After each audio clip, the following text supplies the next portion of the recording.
Many of you listening to me know what it's like to lose everything. You know what it's like to hit rock bottom. You know what it's like not to be supported. You know what it's like to be lied on. You know what it's like to experience emotional, relational, and psychological trauma. And it changes you because you don't know what you are made of until you have gone through something. Don't let the outside interference stop your growth. Where you put your energy, where you put your attention, where you put your focus is going to determine what you see. And that is the most fascinating and the most important thing you have to understand about the way that your mind works. It's called the Reticular Activating System. Your mind is literally designed to pay attention to the things that you notice. Rectify in yourself. Believe in yourself. Keep that faith in yourself.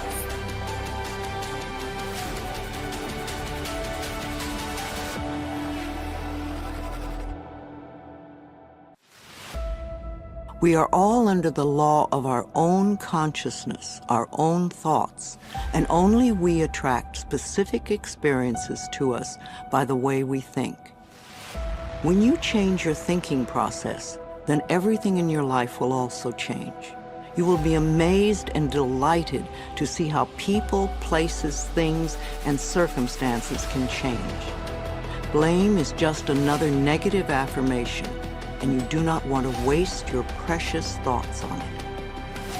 Instead, learn to turn your negative affirmations around into positive ones. When you first begin to make the changeover, and really pay attention to your thoughts, you will be horrified to realize how negative much of your thinking has been. So when you catch a negative thought, just think to yourself, this is an old thought, I no longer choose to think that way. Then find a positive thought to substitute for it as quickly as you can. Remember, you want to feel good as much as possible. Thoughts of bitterness, resentment, blame, and guilt make you feel miserable. And that is a habit you really want to release. Another barrier to having positive affirmations work is feeling not good enough, that you don't deserve to have good in your life. If that is your issue, then you could begin with the section on self-esteem. You could see how many of the self-esteem affirmations you can memorize and then repeat them often. It will help change that worthless feeling atmosphere you might be carrying around to one of self-esteem and self-worth. Then watch your positive affirmations materialize. Affirmations are solutions that will replace whatever problem you might have. Whenever you have a problem, repeat over and over, all is well, everything is working out for my highest good, out of this situation only good will come, and I am safe. This simple affirmation will work miracles in your life. I would also like to suggest that you do not share your affirmations with others who may poo-poo these ideas. When you are just getting started, it is best to keep your thinking to yourself until you have achieved your desired results. Then friends will say, oh, your life is changing so much, you're so different, what have you been doing? And then you can explain. Go over this section several times until you really get the principles and can live them. Also zero in on the sections that may have the most meaning to you and practice the affirmations. And remember to make up affirmations of your own. The first affirmations for you to use right now are, I can do it. I can feel good about myself. I can make positive changes in my life. And you see, every time you try to go back, you can't do it. You can't do it. And the ingredients that make for a no-limit life are 5, in my opinion.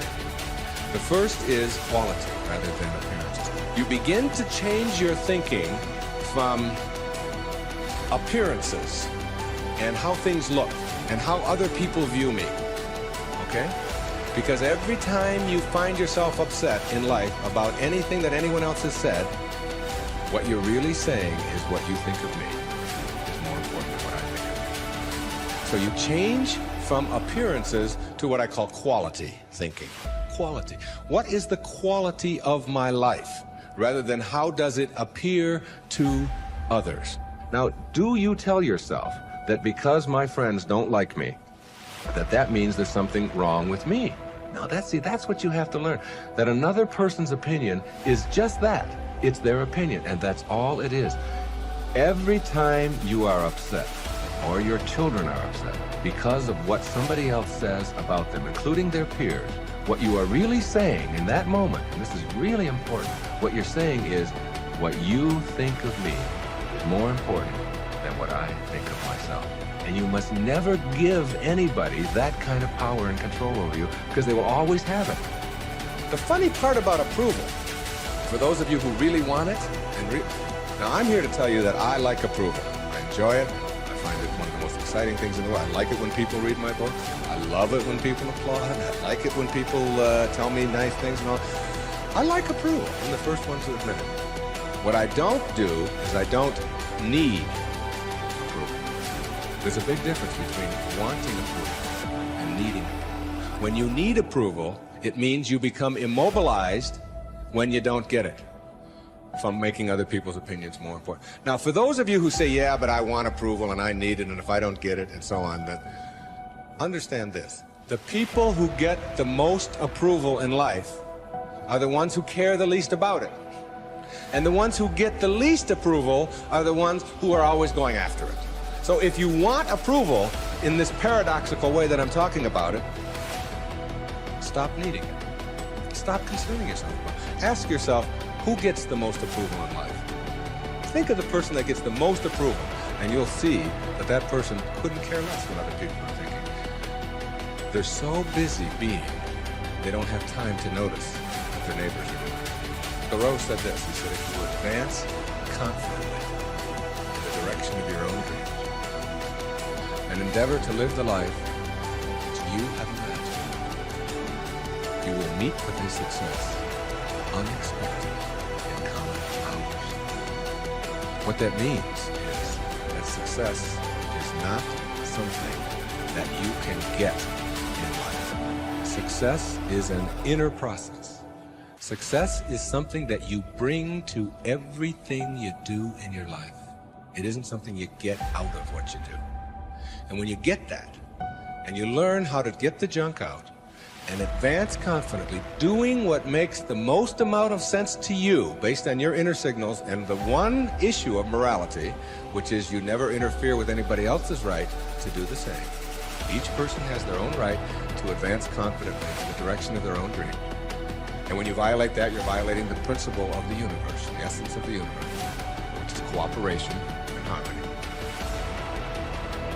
When things get crazy,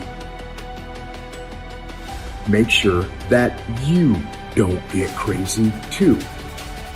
Keep your emotions in check. Stay calm. There's going to be things that go on that are out of your control.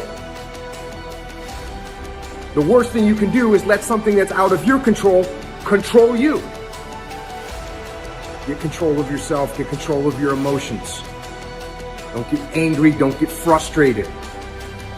Instead, stay calm and figure out how to move forward. So you want to ask yourself, what story do you find yourself telling? Because the more you tell the story, the more active it is within you, and the more it becomes your point of attraction. And the more it finalizes, way too strong of a word, but the more it causes a belief to be powerful within you, and your powerful beliefs that are in opposition to your powerful desires are the only problem in the world that you ever have. Your subconscious mind is extraordinarily powerful, and its job is to keep you consistent on the outside with your commands on the inside. Burdens are what age us. They drag down our spirits. We can change the world. Just for a moment, close your eyes and connect with that part of yourself. If each one of us would practice getting in touch with the treasures within us on a daily basis, we could literally change the world. And as Joseph Campbell said, Life is a wonderful, wonderful opera, except that it hurts. So the question is, do you see it as the beautiful opera? Or do you just pay attention to the pain? You get what you focus on. If you focus on the things that are bad, they will become real. They will become exaggerated. They will begin to monopolize your thoughts. You'll see them everywhere. And at the end of the day, you're going to get what you focus on. They're both true.